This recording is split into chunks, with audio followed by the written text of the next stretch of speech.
أعوذ بالله من الشيطان الرجيم.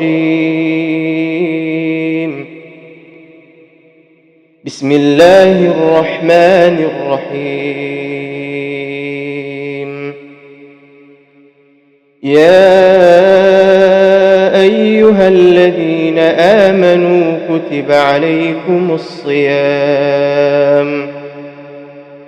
عليكم الصيام كما كتب على الذين من قبلكم لعلكم تتقون. أياما معدودات،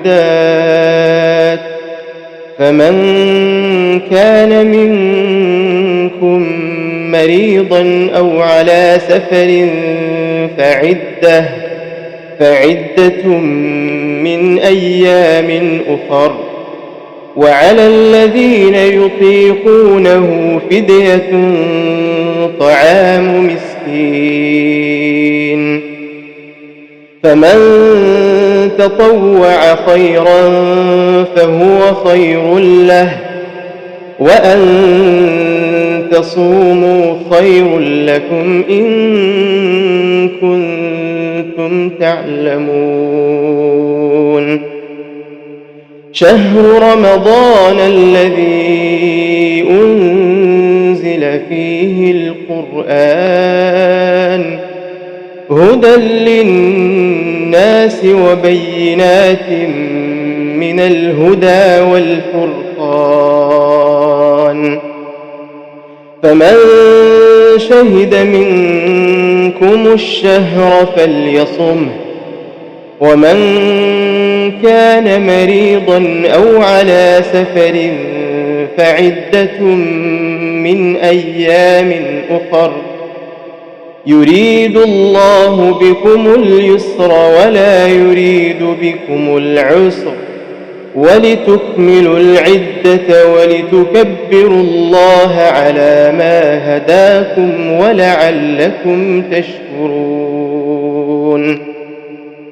وإذا سألك عبادي عني فإني قريب أجيب دعوة الداع إذا دعان، فليستجيبوا لي وليؤمنوا بي لعلهم يرشدون.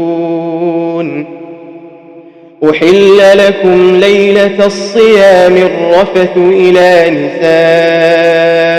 نسائكم هن لباس لكم وأنتم لباس لهن، علم الله أنكم كنتم تختانون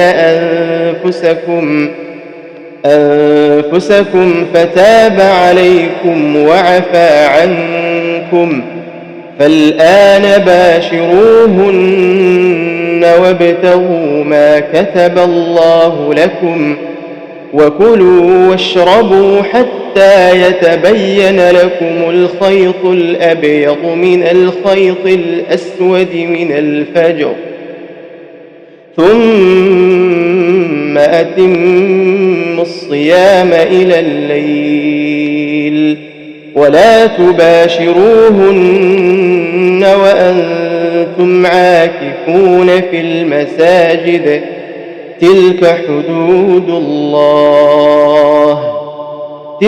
حدود الله فلا تقربوها، كذلك يبين الله آياته للناس لعلهم يتقون.